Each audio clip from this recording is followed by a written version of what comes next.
Audio Jungle.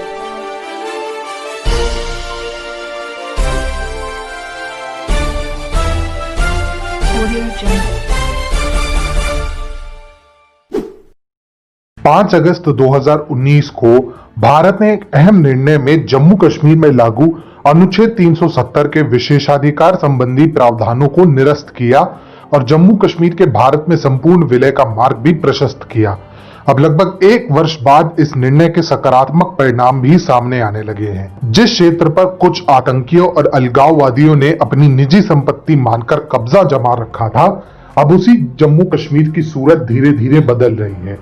और अब चाहे गोरखा योद्धा हो या फिर डोगरा, बिहारी हो या बंगाली, अब हर कोई नए जम्मू कश्मीर में बस सकता है। कुछ ही हफ्तों पहले भारतीय मीडिया में खलबली मची थी जब बिहार से संबंधित एक आईएएस अफसर नवीन कुमार चौधरी को जम्मू कश्मीर की नागरिकता प्रमाणिकता पत्र प्रदान की गई थी। परंतु श्री नवीन कुमार चौधरी अकेले ऐसे व्यक्ति नहीं थे जिन्हें यह प्रमाण पत्र मिला था। पिछले कुछ महीनों में नवीन जैसे 25,000 से अधिक भारतीय नागरिक हैं जिन्हें वर्षों तक जम्मू कश्मीर में काम करने के कारण जम्मू कश्मीर की नागरिकता प्रमाण पत्र मिला है, चाहे वो सैन्य सेवा से हो या फिर सिविल सेवा के अधिकारी ही क्यों ना हो।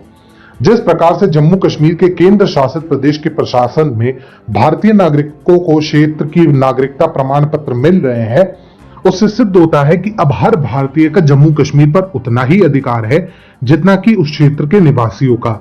परंतु बात केवल यहीं पर खत्म नहीं होती।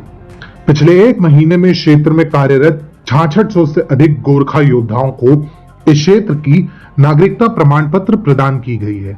ये ऐतिहासिक रूप से भी बहुत महत्वपूर्ण है, क्योंकि जब कश्मीर राज्य को डोगरा और सिख समुदायों के योद्धाओं ने इस्लामी आक्रांताओं के चंगुल से मुक्त कराया था, तब सबसे पहले गोरखा योद्धाओं को राज्य के संरक्षण के लिए तैनात किया गया था।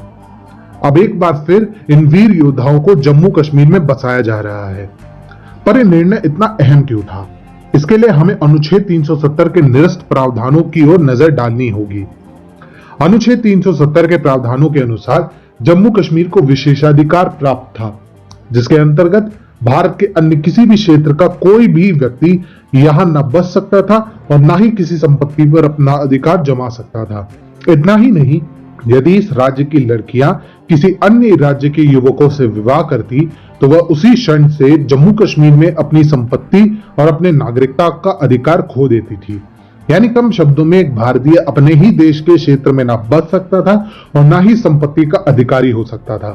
पर इसी अधिनियम का दुरुपयोग कर पाकिस्तानी घुसपैठ या फिर इस्लामी आक्रांता अपनी मनमानी कर सकते थे। परंतु अनुच्छेद 370 के निरस्त होने से अब कश्मीर के इन पूर्व ठेकेदारों की सारी मंशाओं पर पानी फिर रहा है, चाहे पीडीपी हो या फिर नेशनल कॉन्फ्रेंस। सभी इस बात से भयभीत है कि कहीं जम्मू कश्मीर की राजनीति पर इनका एकाधिकार खत्म ना हो जाए। फारूक अब्दुल्ला ने तो यहां तक कह दिया कि वे भारत सरकार द्वारा कश्मीर के मुसलमानों को बाहर निकालने की इस मंशा को कामयाब नहीं होने देंगे। इतना ही नहीं, अल जजीरा और पाकिस्तानी प्रशासन भी सरकार के इस निर्णय से अत्यंत भयभीत प्रतीत होते दिखाई दिए हैं। सच कहें तो कश्मीर के इन पूर्व ठेकेदारों का भय एकदम उचित है और होना भी चाहिए। वर्षों पहले कश्मीर घाटी से जिस तरह से इन लोगों ने कश्मीरी हिंदुओं और सिखों को धक्के मारकर बाहर निकाला था, उसे इन लोगों में डेमोग्राफी बदलने का भय होना स्वाभाविक है। अगर फिल्मी अंदाज में कहे तो यह डर अच्छा है, यह डर होना ही चाहिए। ये डर हमें अच्छा लगा।